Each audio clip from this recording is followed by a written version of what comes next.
ගරු ගජේන්ද්‍ර කුමාර් පොන්නම්බල මැතිතුමා ඔබතුමාට මිනිත්තු 10ක කාලයක් I thank you, Honorable Deputy Speaker. We are today debating two bills, the Inland Revenue Amendment Bill and the Social Security Contribution Levy Amendment Bill, in the late hours of this evening and tomorrow evening, because the government wishes to have these two bills passed before the end of this week. And since the opposition wanted at least a full day's debate, and due to already an agenda having been fixed, we are debating it in a fairly urgent way in the late hours of these evenings. Now, sir, we are debating these two bills under circumstances that the country has never faced, where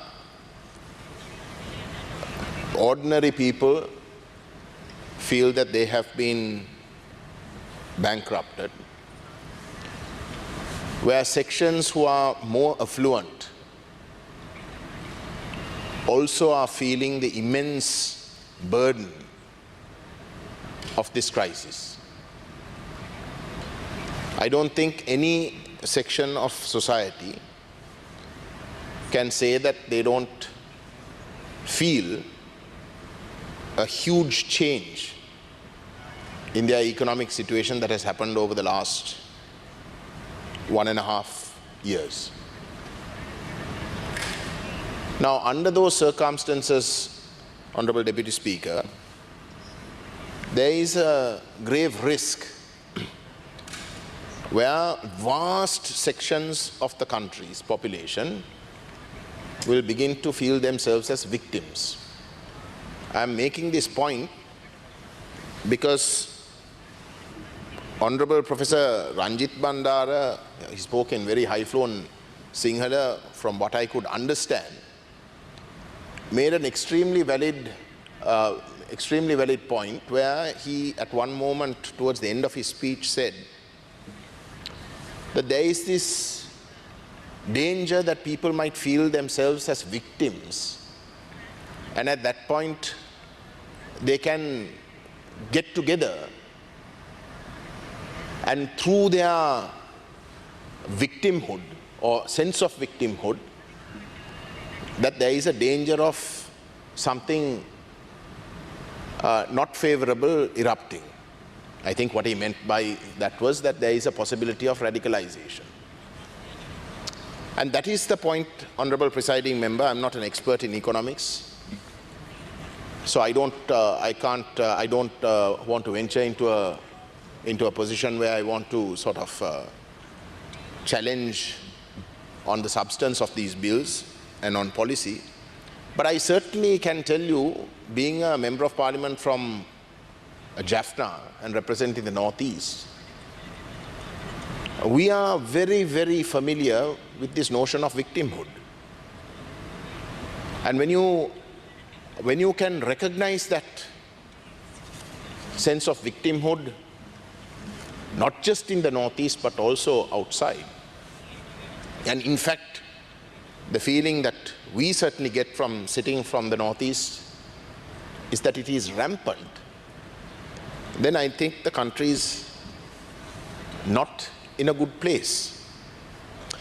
And this feeling of victimhood across the board is happening, Honorable Deputy Speaker, under circumstances, whether one likes it or not, under circumstances where there has been grave political changes that took place 2 years ago, where a government, a party that won an unprecedented mandate, where President Gotabaya Rajapaksa had a majority of over 1.3 million, and where the party 2 years ago at the general election won a 2/3 majority, was thrown out by those very same people who voted them in.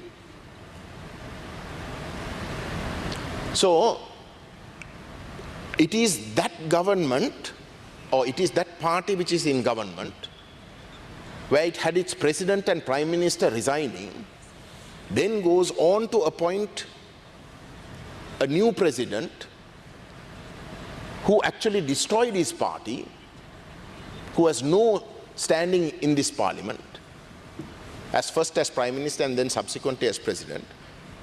And it is under his leadership that these decisions are being taken. So when the feeling of victimhood is prevalent, and in fact is increasing, that is certainly our reading of the situation, and when they perceive that they are being victims, and they are being caused to be victims by people who are not mandated by them, that is where the danger begins.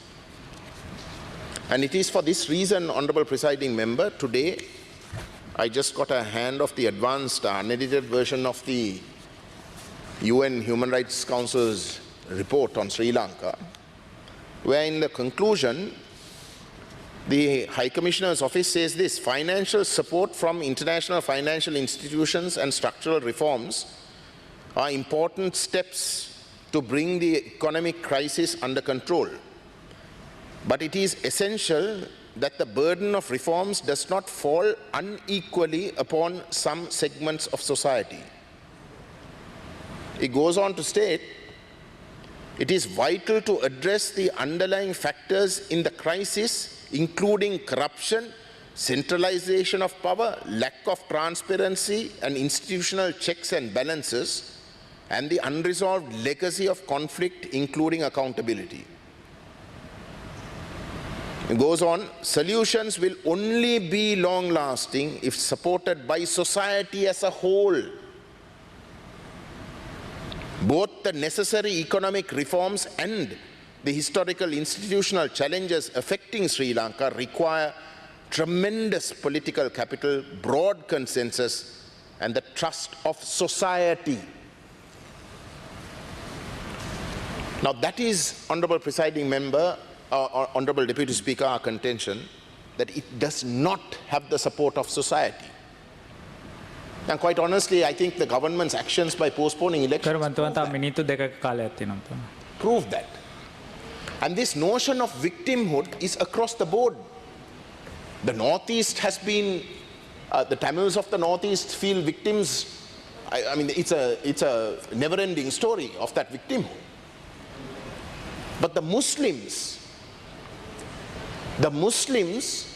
especially after the Easter attacks,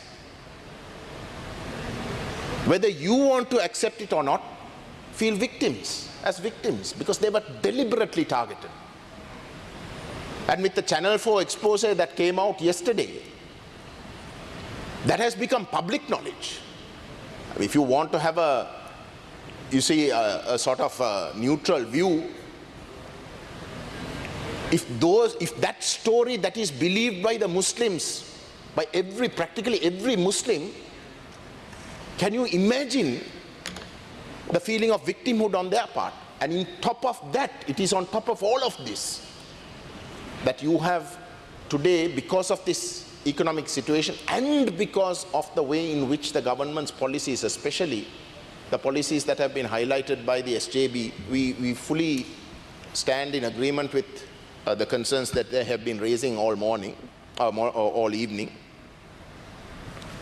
Then that feeling of victimhood is rampant. And that, Honorable Deputy Speaker, is a recipe for disaster. And it is under those circumstances that you have steps that are being taken by government to make radicalization, as far as the Northeast is concerned, even worse. Deliberately taken at this stage. Then you have to ask, Honorable Deputy Speaker, why is that happening? And then you get the doubt the grave doubt that because the government doesn't have a mandate but wants to hang on to power, whether it is deliberately creating a situation of victimhood and thereby radicalizing so that they can then justify using the armed forces to crush resistance but cling on to power.